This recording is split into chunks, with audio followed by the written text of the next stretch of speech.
in terms of what we do in the gym and how we create that connection and be a little bit smarter about how we engage the customer, that's where that technology really comes in.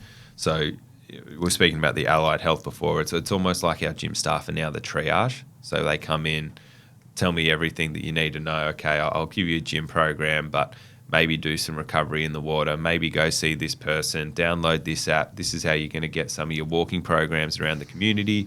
If you're worried about nutrition, this is probably the one for you to do, and I'll see you in 4 weeks' time and see how you go with all of it. And that's probably going to be the biggest shift in the council space, I'd say. Hi, I'm Jerem. And I'm Barry. We're from NovoFit, and this is the Mate Spot Me podcast. In this podcast, we're going to speak to experienced and upcoming fitness industry leaders with the goal to give you 2 to 3 gems that you can take away and insert into your business. Today we're joined by James Weston, Unit Leader of Fitness and Sport at Hume City Council.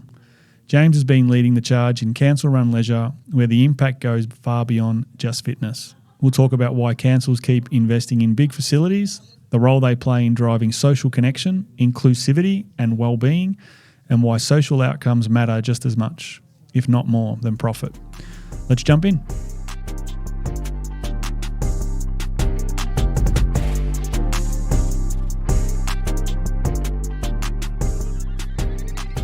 James. Hello. Welcome to the Mate Spot Me podcast. Thank you very much for having me. Really excited about this, mate. I think obviously you've been in and around the traps at the YMCA, and Jerem and I are both graduates of the Y Academy. Yeah, made it out. And so we are all brothers here. Yeah. But mate, looking forward to this. I think council and leisure facilities are something that is a really big play in most of the states across Australia, but particularly here in Melbourne, it's a big one. So keen to unpack some of these things about social connections and all that stuff. So no doubt we'll pack into some of that and some cool things. Obviously you've worked with Jerem before, so we won't hold that against you. But I've heard the word mentor thrown around a couple of times. Yeah. Couple of times, or oozing leadership. Generally, I still say that, oozing leadership. But some of us are born with it. Yeah. And look, I still remember chatting to you a few years back, and certainly came with a great reputation and great feedback from other partners. So looking forward to it, mate. So maybe to kick us off, we like doing this, me and Jerem, because we're nostalgic gentlemen. Yeah. Talk us a little bit about when you first started in the industry. Where did you cut your teeth? What was the first polo? Where did you kick off? Yeah, I love it. The first polo was at North Melbourne Rec Centre. So that was started off as a council-run facility, City of Melbourne. Yep. Yeah. So I was at VU doing exercise science, human movement degree, because I was a sports guy and I didn't really know what else to do. So I thought I'd get into that sort of frame, and maybe some of the stuff I learnt would help me as an athlete. But yeah, I ended up working there did my 120-hour student placement there, and then got offered a duty supervisor position straight out of that, which was interesting. Did you earn them at North Melbourne, I reckon? Yeah. Back then in the metro location, duty manager. How old would you have been? I would have been 22 maybe. Oh, awesome. 22, 21. But I hadn't worked as a lifeguard, hadn't worked as a CSO, hadn't worked in the gym or anything like that. Sort of just did my placement, and as Jaron would say, oozed leadership, I guess. So they saw something and put me in, which was good. So I worked there for a little bit, and then that was while I was completing my degree. And once I finished there, job came up at the Coburg Leisure Centre for the fitness team leader, fitness coordinator, and that was a YMCA. Yep. So I got that one, which was great. So it was my first time working in the leisure industry full time, I guess. So that was a really interesting learning. Probably worked there for about 2 years, and then we bought the Oak Park Sports Centre online. So that was a complete redevelopment. Originally, it was just an outdoor pool. Then they added gym facilities in there. So I sort of stepped in to help manage that place and I guess bring it online. And that was where I think Jerem helped with some of the recruitment there. I think I employed him for that. He employed me for it.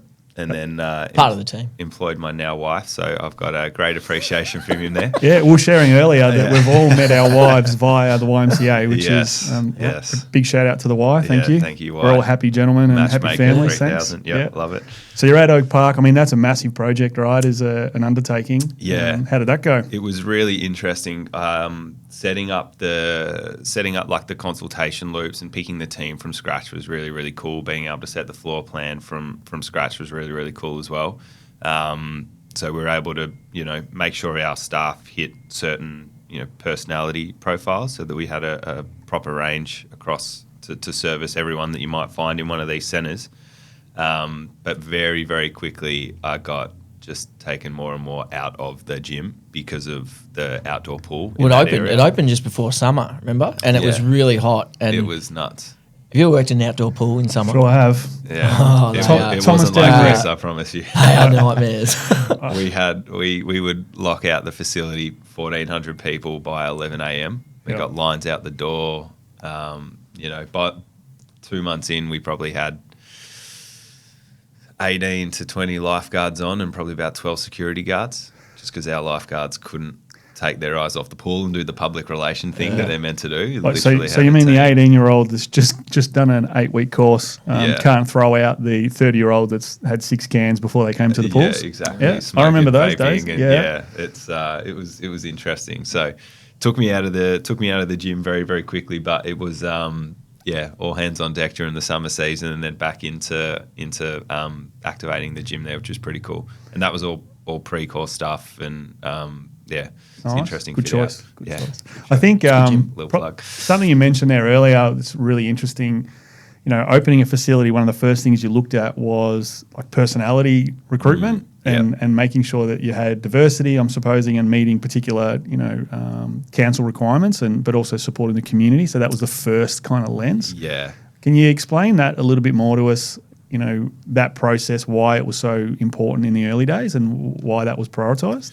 Yeah, absolutely. So the main thing was just we wanted to be able to create the connection. Like the reason we have our consultation loops for our community that may be really low skill, low education when they come into the gym, and that's kind of the audience that we go for at the start. Is if you're coming in for the first time, how can we support you from a non-exerciser all the way to someone who's pretty comfortable and attending by themselves, 2 to 3 times a week. So we wanted to be able to create that connection with the gym staff member on site as the initial touch point. It was also, I was part of that process as well. Shout out to you. Yeah. But I remember we had I can't remember his name, the real big dude.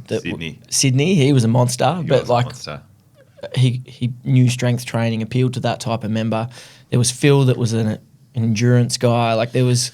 Phil was real quiet, really knowledgeable. Sydney was kind of, tattoos, really loud. Couldn't get him to stop eating in the gym because he's got to hit his macros, got to hit his meals. And so, either end of the spectrum, we needed, female trainers, young and old. Katie was in there, with a Pilates background. Like there was, it was a diverse knowledge base as well. Yep. I think that's important too, right? When you've got a lot of reasons that users come to your facility, you need to have the people to drive those outcomes.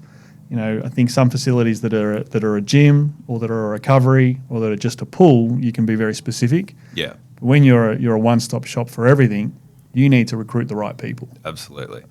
Absolutely. And again, being a brand new facility, we then had the luxury to onboard our customer service staff into here's the profile of our gym staff. This is what this person's an expert at. This is what this person's an expert at. So when people do come into the centre and, we're signed up for a gym membership, why? What do you want to get out of that? All right, cool. This is the right person for you.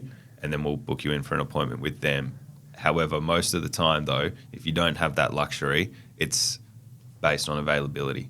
Who's the gym instructor that suits your time? I'm available 4 to 6. All right, cool. X is available, so we'll put you with them, whether it's a good fit or not.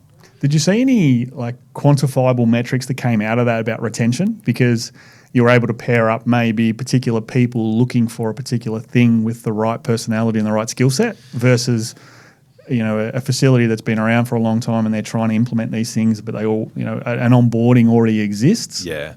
Was there any of that data? We were doing we were doing 3 appointments at one time for about the first 5 to 6 months, because we'd get people the first time and then they'd want to come back for their 4-week appointment, then they'd want to come back in for 8, and then they'd see us again in 8 weeks' time. So like I remember sitting in there with my laptop and a mouse, just sitting on a weightlifting bench with my laptop open, trying to help someone write their program, because the other 2 consult rooms were full. Wow. So we just had such a massive uptake of our onboarding, and it was, because people were making those really strong connections with the trainers, and they'd want to come back, and that trainer was able to say, well, this is exactly what you get as part of your membership. Let's make sure we get you right. And because of the strength of that loop at the start, those consistent touch points every 8 to 10 weeks onwards, when they're like, hey, I feel like I'm absolutely nailing this program, time for the next one, can we sit down and have a look at what that's like?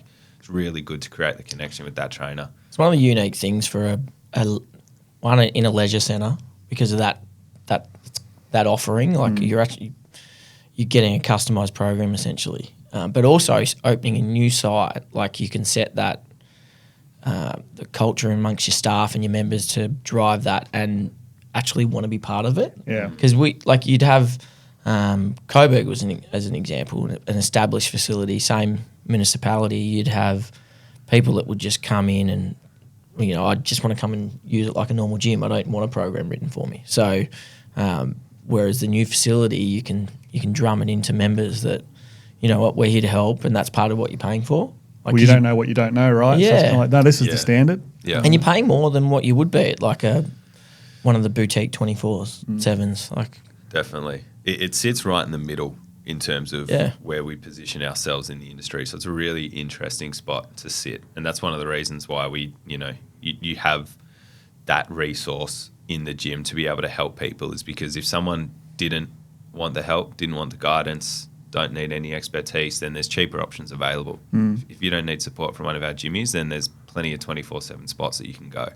So, I'd love to chat to more about that. So, are you seeing that that's shifted since then? So that's, what year is that? The open of, say, Oak Park. That's 2018, wasn't it? 2018. So the good old COVID smacks us between the eyes.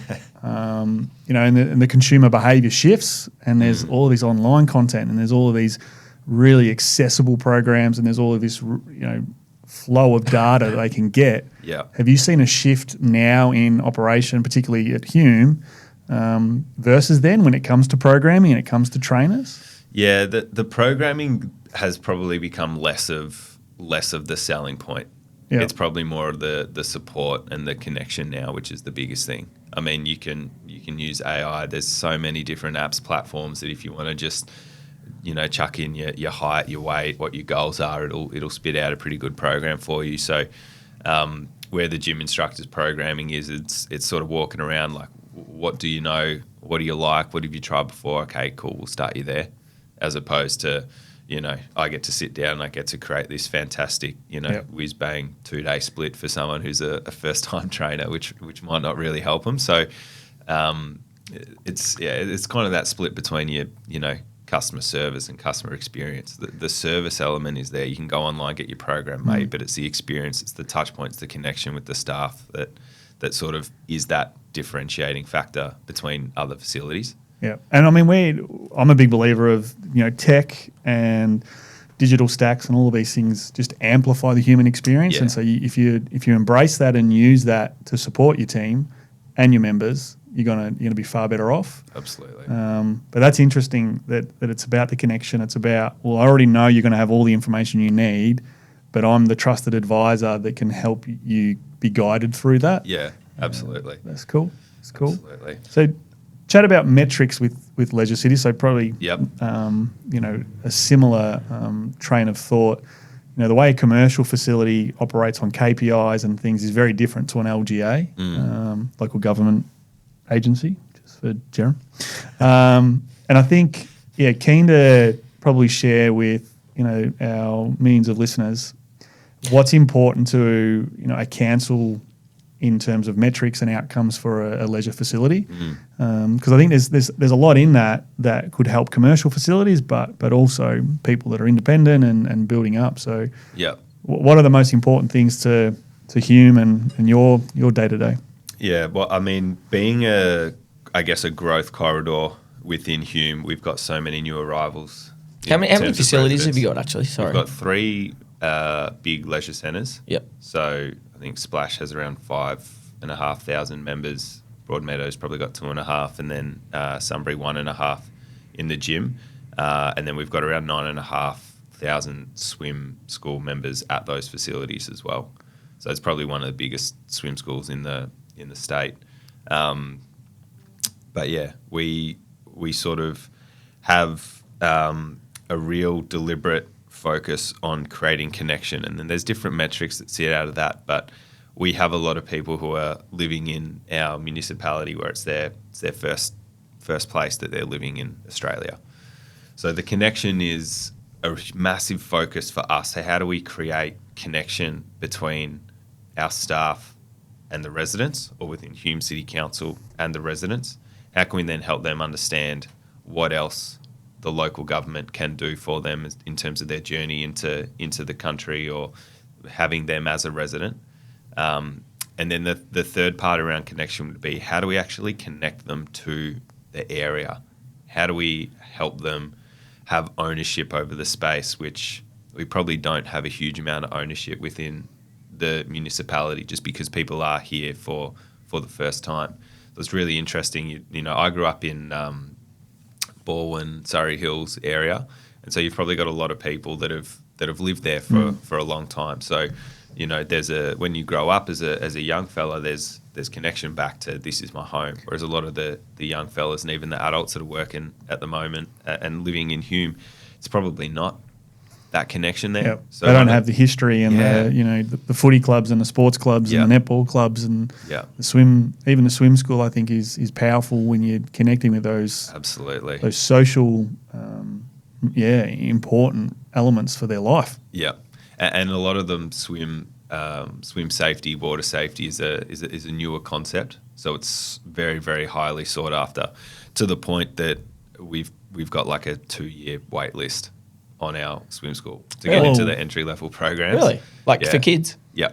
Wow. It's like an MCC membership, you know.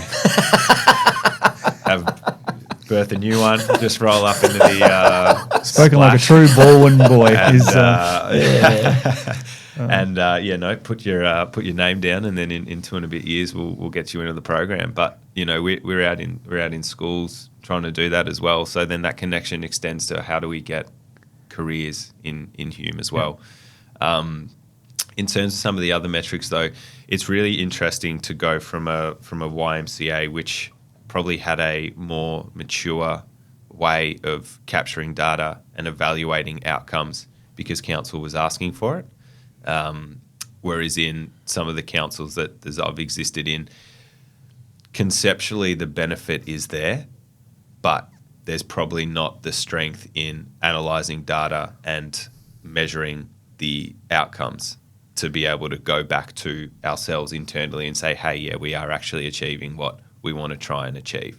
It's probably not the same accountability, like as a contract partner, the Y or Belgravia or Align, they are accountable to their customer, who is council. So absolutely. And there's a contract manager there whose job is to make sure that the leader of that leisure team or that leisure centre or that leisure contract is doing the right thing. Whereas in council, you've got that same leader with probably less accountability, that you're only really getting bits and pieces if, you know, a community member or the council are saying, hey, this isn't right, or we need some help here. Yeah, that's where that relationship comes from. So I know at Hume we're doing a heap of work at the moment in trying to be very mature in the way that we capture some of our data and actually measure the outcomes that we give to the community. So not just the participation numbers, but when we survey the community, like, are they more physically literate? Are they understanding, because they're coming to us, more about their bodies, more about the importance of it?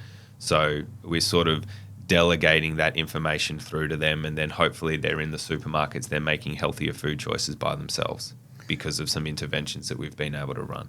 That's some powerful stuff, right? That's super important for lifestyle. So how do you...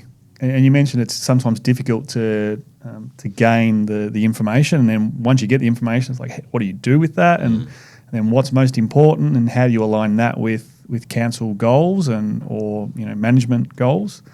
How do you balance it? Most commercial facilities would be, well, our member retention is this, our profitability is this, our membership number is this, cost per our lead churn is this. Yeah. It's like, cool, they're very succinct, very black and white numbers. Yep.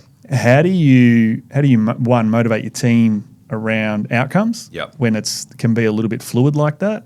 And then how do you commercialize that? No doubt you report to somebody about performance. Yep.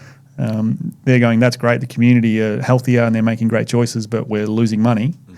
Is that a difficult balance? And how do you go about that? So probably the staff and then the operator or the council. I think both is, if I'm being honest, both is the alignment to like a vision or a purpose. If that's really, really clear, then the staff are going to understand that their role in there. And at Hume, we say we want to connect, empower and activate the community. So when we sell that to the staff, when you're a lifeguard and someone comes up and says, oh, that shower's been broken for a week, you can say, oh, yeah, it's always broken. Or you can say, oh, thank you for that. Let me know if it's broken next week, because I'm going to go report it. And thanks for providing the feedback.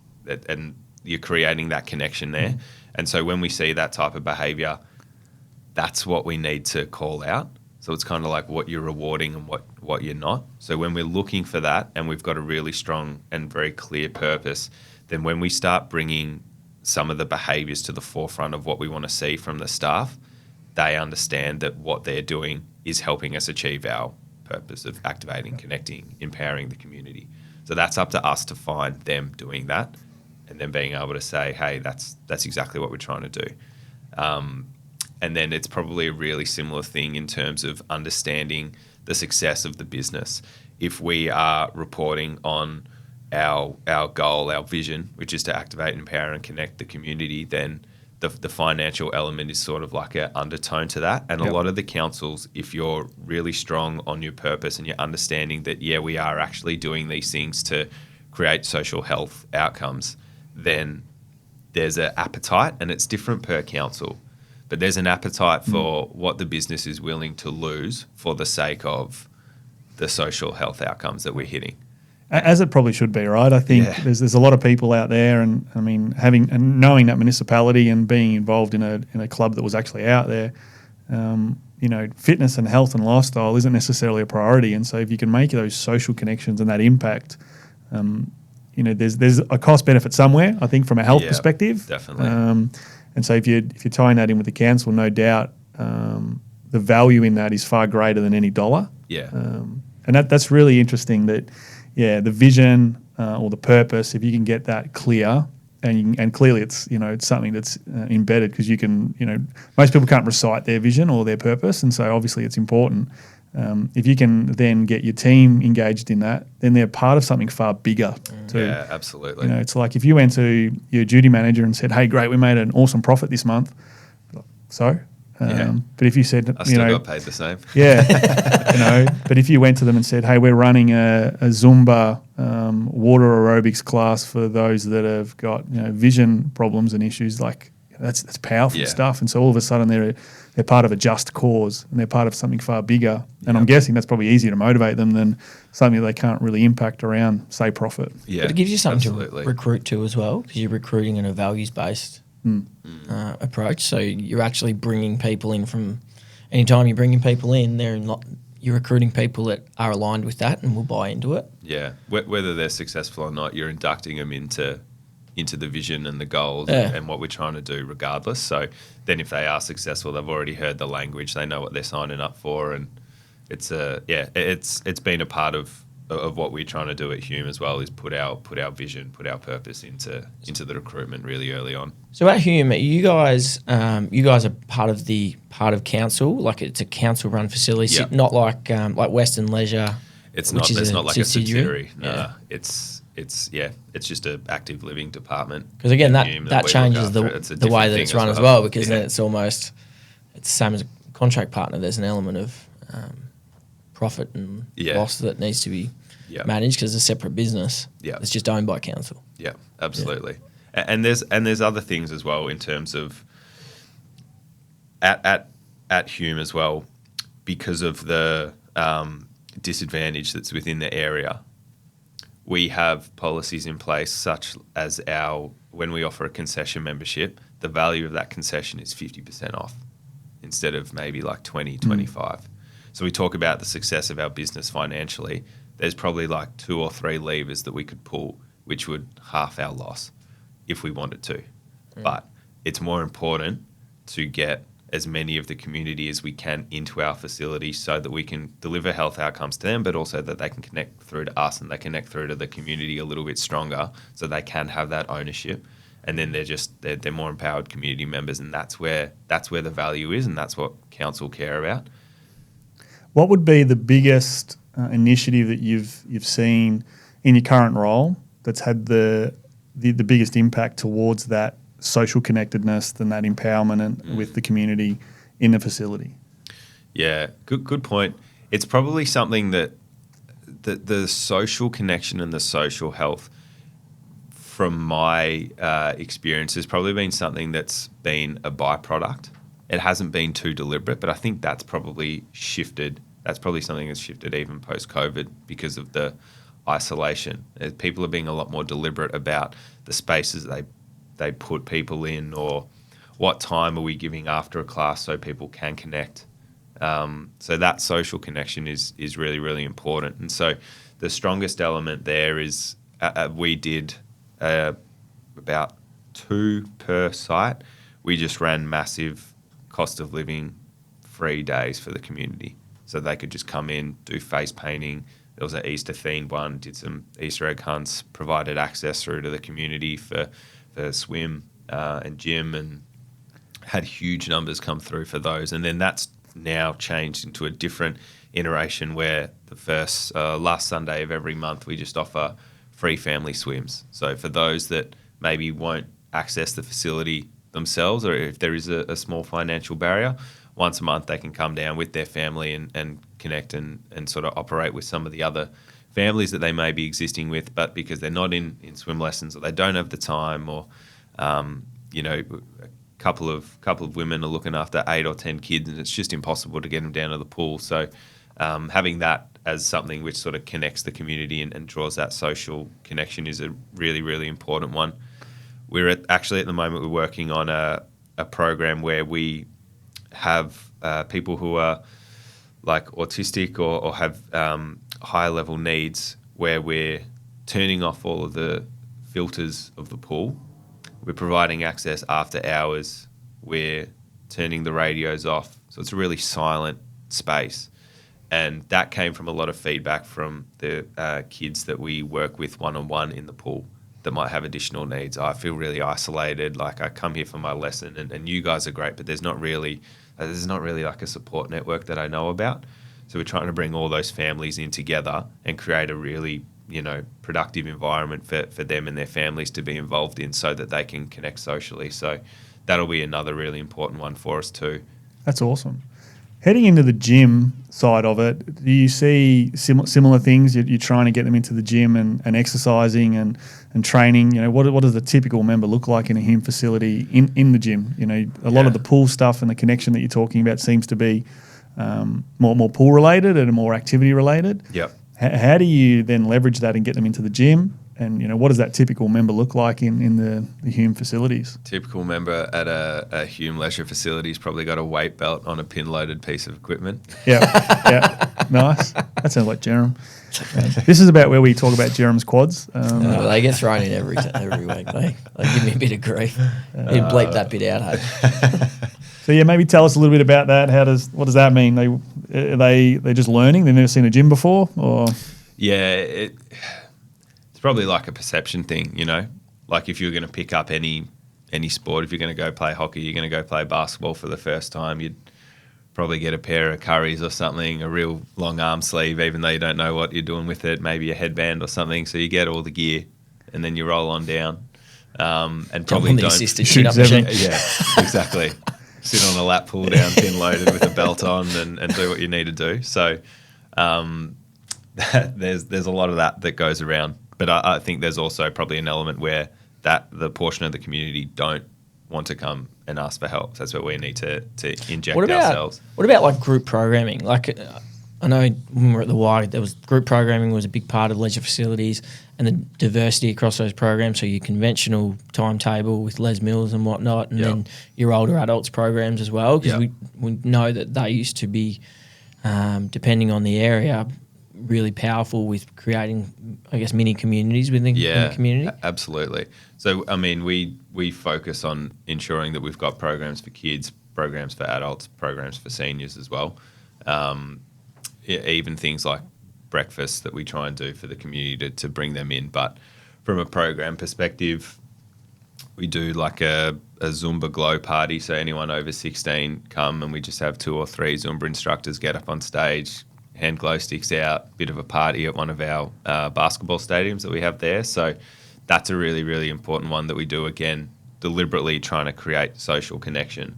And then the byproduct is the exercise that they do. So, and that comes through in the way that we market it and what we try and do in terms of selling what this is about. It's fun, come down, bring your friends, not, hey, make sure you stretch, bring a water bottle, bring a towel, it's going to get sweaty, work hard. Yep. It's just a different narrative. But we've also taken a group of our seniors to a winery, and we've tried to connect them with our allied health professionals that we have in our facility as well, just so they understand, things that such as osteoarthritis, falls prevention, stuff that probably sits outside the scope of a Cert 3-4 professional. We're a one-stop shop, so if it's not us, here's the people that you go to as well. Do you have EPs running out of the gym? We have EPs running out of the gym, and then we've got we've got 2 different EPs that have an office on the gym floor that run out of the gym. Yep. But then we've also got Soaring Health, which are in a few facilities as well. So they do everything from speech pathology to exercise physiology. They use the gym. They bring a lot of people into the gym. So it's more of your secondary care into your ongoing care, which is where we step in. I think the concern is if you're not doing that, if you don't capture them when they're there, they just go off and they don't get the support, and then you miss the chance. Yeah. Attended an Oz Active seminar in Canberra a couple of weeks back, and the leader of the Doctors Association of Australia got up and was talking about their perception of the health and fitness industry. And it was really interesting to hear about, how they prioritise exercise in a general GP consult. Yeah. And I think what you're talking about there is you got to have expertise that you can refer to really quickly if they're coming to you for help. Yeah, absolutely. And I think hearing GPs talk about, we need to get better at educating them what the fitness industry can do, because, at Hume it sounds like you guys have got a really good variation of support that you can pull down and get involved and help people out. And it's not just about writing a gym program or teaching them how to swim. It's like, hey, we've identified that you need a little bit more support. That's beyond our scope here, but we've got somebody that is a partner. So partnerships with allied health and these expertise is really, really important. Yeah. Do you actively go and search those out? Do they come to you? How does that work? We try and make sure that we've got an understanding of where we sit in sort of like a primary, secondary, ongoing care model. So if people go from the hospital or something like that with the chronic injury or a trauma, and then they come to one of our allied health people that might take them through a period of rehabilitation, and then once they've graduated that, then that's where we can step in and sort of work with them to make sure that they've got ongoing care, which is going to help them as well. So I can't remember who I spoke to the other day, but it's a challenge getting that flow in facilities, and they going often shouldn't be the way, but often. Yeah, we've got to get our act together, right? We've got to get organised. We've got to. Yeah, well, people are coming for help, and then it's like, oh, that's beyond my scope. I can't help. Or you've got some, not all, but some allied health professionals will sort of hang on to customers, not pass them down to an EP who then do the same thing, and maybe don't pass them on, integrate them back into Gen Pop gym usage. Like it actually should be that should be the goal of everyone that goes in the other end of the tunnel, but it just doesn't happen. Yeah. It's you kind of just stay in this section, but you want people to you want to be getting new people coming through, because that means you're a good allied health professional, because you're making someone better. Yeah, the goal is to get them to leave, because if you're an allied health professional, absolutely. Retention's not what you're in for. You're in the wrong game.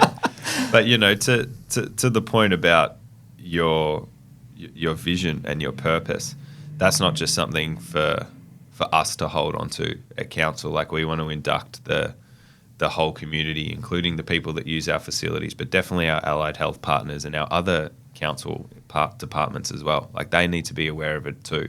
So when we're talking to them and what is this relationship? What is this partnership that we have? Where do you sit in activating, empowering, connecting? What's our job to help that? How do we, the word connect is in there. Great. Like, let's have a better connection between us so that we can help the customer. And if that's what we're focused on, then fantastic. So is that a whole Hume sort of vision, or is that like just in? That's specifically why the leisure team exists, but it's based off a different. That again is so unique with council sites, is the big picture that you're part of, and it all links back into the one. Chatting about plans. You'd be the king of it. Real government administrator now. You've come a long way. But we've got a 20-year plan, you got a 4-year plan, you got a finance plan, you got an improvement plan, you got an annual business plan, and somehow they all have to fit in together. It's that's a lot, and that's the onus is on each individual leader of whatever department that you're in council to make it land for that team, because they're so overlapped. They're so overlapped. And then, I mean, we were speaking with Ben Chidope from Aligned Leisure, and he's got to do all that, but then he's got to also do it with every single council facility he's in a different area as well. You've got your sort of management group, your Richmond Footy Club values and purpose, but then you got to align yourself to Manningham or Hume or wherever it is. You got to pick up their plans and start rolling that out to the staff as well, which is a massive challenge. And the other thing in those contract environments is these sites are generally one of the few good news stories for local government. Yeah. So you want that good news story to be about council's investment in that facility, not the YMCA or Aligned Leisure as the contract partner. So we found, like, when we were at Burundara was all branded with Burundara uniforms and things, which is fair. It's their facility. It's almost a white label. Oh yeah, can't have any YMCA logos anywhere. Not on your shirt, not on the facility. So it's more of a white labelled facility management. Yeah. Mm. Where do you see council facilities going and trying to make it fitness related? Like, what are you seeing that the investment in the big box full service continues? Are councils looking at being a little bit more thrifty and frugal, or is it technology? What are you seeing is next in the council space? It's definitely the latter. It's the thrifty and frugal point. What that looks like is going to be really, really interesting, and I think the rate capping is something that we speak about quite a lot in terms of the money is going to either stop growing or it's going to get less and less. Like, we are going to have less and less to be able to deliver those outcomes back to the community. So the shift, I can already start to feel, it's like great that we're able to deliver all of these services to the community, but there needs to be more of a financial performance lens over what we do. Mm. And so that's going to be something which is going to be really interesting to watch play out. So within our council leisure centres, maybe it's a easier financial step to have management groups come in and do it, which we're kind of seeing more and more of. The cost of building new facilities is just berserk at the moment, and it's not going to stop. So there's a period of time where it was you'd see one mega facility pop up, one or two a year, like they were. Yeah. Where it's slowed down a bit, hasn't it? Yeah. Yeah, we've got so many new areas within Hume that used to be farmland, and now they're huge pop-up communities, and we're like, oh, geez, we should probably put a school and a few ovals and a indoor sports complex or a leisure centre in there, but it's just you can't do it everywhere. So I think the programming outside of the four walls of these leisure facilities is going to be the biggest thing. So how do we get ourselves into some of the community venues, the maternal health areas? Like, can we bring our gym staff? Can we bring our group fitness instructors out to libraries? So we've already got our spaces where we engage our community, but we probably need to just use our staff to go off-site. And then I think in terms of what we do in the gym and how we create that connection and be a little bit smarter about how we engage the customer, that's where that technology really comes in. So we're speaking about the allied health before. It's almost like our gym staff are now the triage. So they come in, tell me everything that you need to know. Okay, I'll give you a gym program, but maybe do some recovery in the water, maybe go see this person, download this app. This is how you're going to get some of your walking programs around the community. If you're worried about nutrition, this is probably the one for you to do, and I'll see you in 4 weeks' time and see how you go with all of it. And that's probably going to be the biggest shift within the council space, I'd say. So you're sort of the coordinator as a trainer versus the be all and end all. Yeah, and I think that's great because you understand your scope, right? You understand, hey, this is what I'm awesome at, but I also understand that these people are going to be able to support you far greater in what you need. Yeah, absolutely. And meeting them where they need it. What about like when you're fitting out gym facilities? Yep. Like, is there certain things you look for with layout or pieces of equipment in a local government facility that might be different lens than, say, if you're doing it in your own commercial gym? Yep. It's probably not super important to have the top of the line glute ham developer in one of your council run facilities. So what type of equipment you're putting in there? I mean, the difference is probably the volume of cardio. You walk into one of these facilities and you see how many lines of treadmills and bikes and cross trainers and rowing machines, and there's just so much there. And that's, again, probably the maturity of local government managing fitness facilities and understanding the trends and where the rest of the industry's at. And do you know what? I hate to stop you there, but I think what's really hard is trying to influence that as a supplier is almost impossible. Yeah. Because a tender comes out and it's just respond to the tender. Yeah. And so we try really hard to work with council sites and build up some rapport and say, hey, like, have you thought about this? Maybe less cardio, more strength. Yep. Do you really need to have all of this digital enhancements and this entertainment functionality when maybe you could do this? Yeah. And I think those in a commercial sector are far more agile. So they're like, hey, that sounds great. Let's try that. Whereas council is super conservative about making change. 100%. And then a tender comes out and you're like, okay, well, you've got 10 treadmills on here. I can't remember the last, 24/7 club that we put 10 treadmills in. No. And so I think it's that there's a disconnect somewhere between supplier and council, and trying to get to that point is going to be better for council. It's going to be better for the client, and it's just a bit more bespoke, I suppose. Yeah. And so if you can sort that out, that'd be awesome.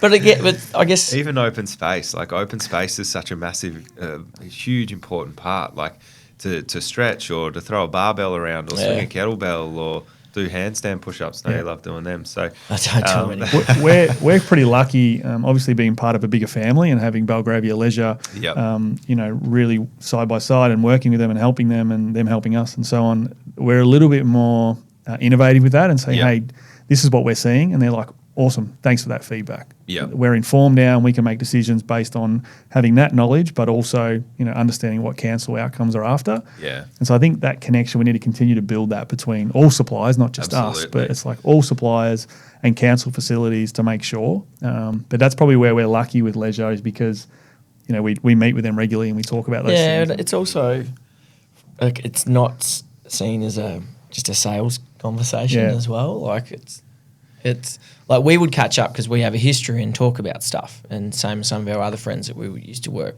with. But when I was in that seat and people would come out and want to talk about, like, I was like, oh, it's coming around to tender time.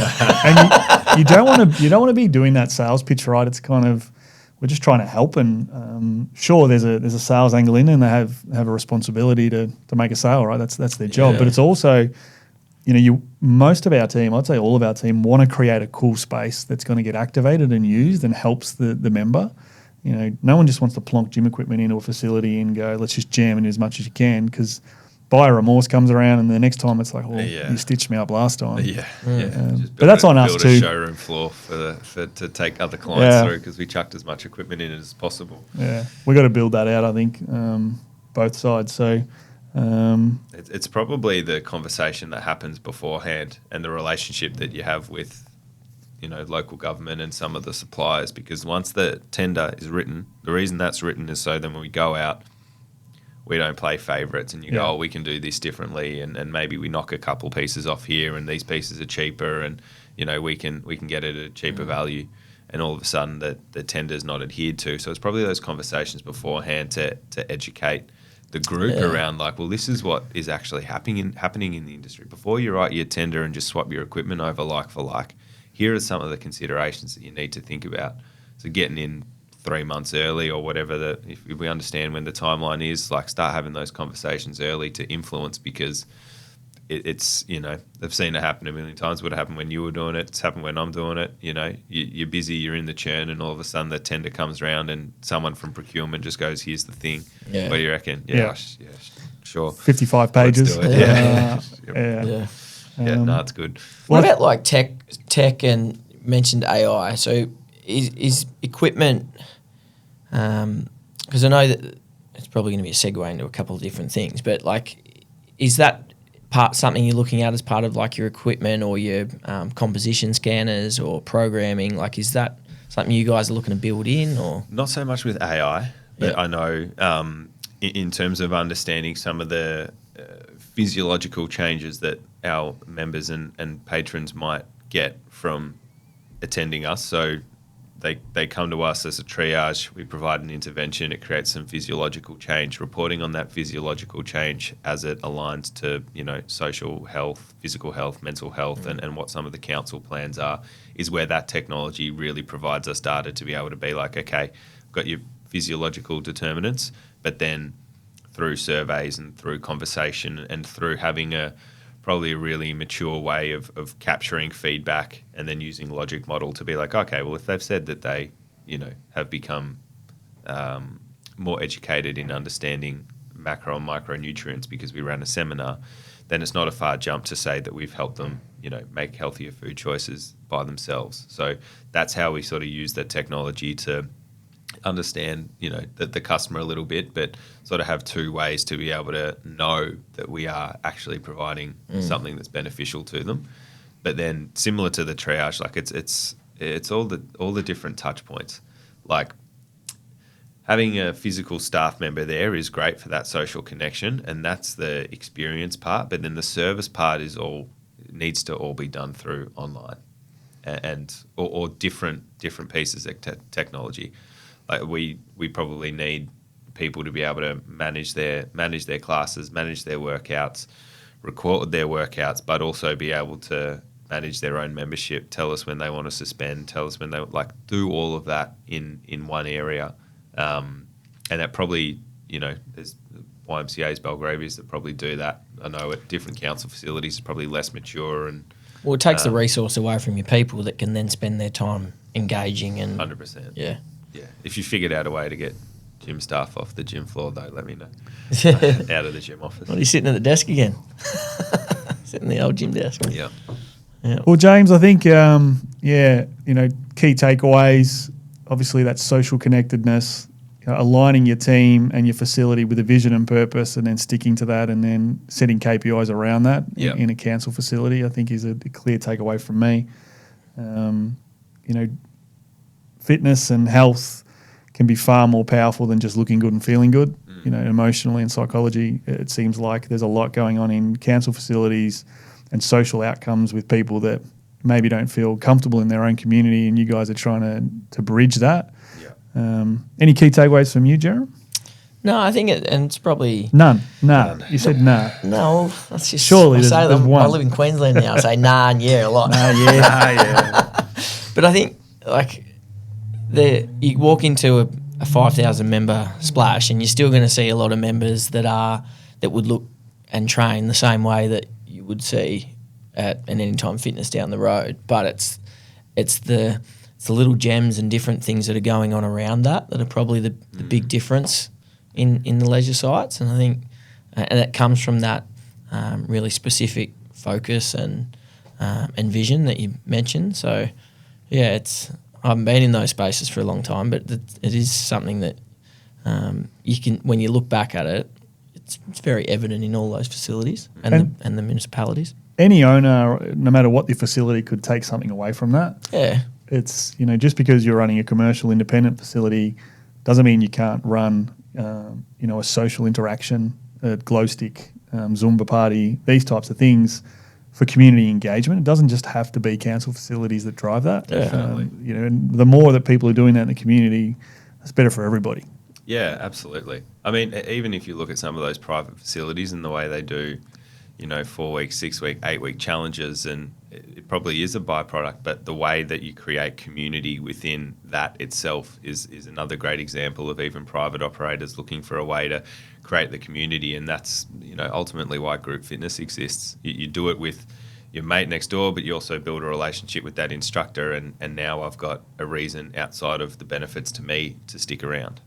And it's the same with the private businesses as well. You create that connection, you're going to have people have an average length of stay a lot higher than if they just come in, do their workout, clock out. Any final takeaways from you? Talking to obviously Jeremy and me, be really probably a highlight of the week. It absolutely is a highlight of the week. Really interesting, the conversation around how you guys can influence probably less knowledgeable fitness people around the industry in terms of coming up with tenders and at what point that needs to sit in there. And I think you have such a wide array of experiences that you can pull from fitness businesses that you service, from small box boutique studios to franchises to hotels. Like, you've seen it all. And then we're probably in a space which is less mature in terms of our fitness knowledge, in terms of what the rest of the industry is doing. So having that influence and driving as the experts is definitely something important. And I'd say I seen an interesting post last night on LinkedIn from a global influencer laying the boots into suppliers a little bit, saying that if your floor plan is designed by a supplier, it's just simply a showroom. And I sort of, it fired me up a bit, and because I think there's far more integrity no matter what brand in Australia, be it us, be it Matrix, Life Fitness, Techno. There's a lot of integrity in the way that people are doing fit outs now. They genuinely want to create a good facility. And so when I seen that, I was like, well, I don't think that's true. And to your point, we're seeing hundreds of businesses open across Australia regularly. We're not going to come to a person and try and convince them to do something that we don't think is useful just to make a buck. It's like, we use that knowledge and that experience to better enhance our advice to you. Yeah. And I think with councils, we need to do a better job at trying to influence and discuss. You don't need the big bang whiz, screens and all these things on your equipment. There's different ways about it. So it's a big responsibility, but it's certainly something that's the reason why I'm in this role. And I think that's the reason why most of our team are. And knowing some of the other brands in the industry, they're all trying to do that too. Yeah, absolutely. There's not too many people out there that are just jamming gyms with kit and just going, thanks, I just sold you 100 treadmills. Like, that's not what we're about. Yeah. But, mate, I've really enjoyed the chat. I think LGA is a fascinating thing for me, and it's definitely, having worked in them before personally, so I remember what it was like, and as a young buck, it definitely taught me a hell of a lot and filled me with passion and inspiration about what we do in the industry, and clearly that's what you're doing out in Hume. So loved having you on, mate. You'll have to come back. Yeah, you've been good today, mate. Just like every day. It's been great. Thank you for having me, gents. Really appreciate it. That's the wrap. Thanks, Henry. Thank you.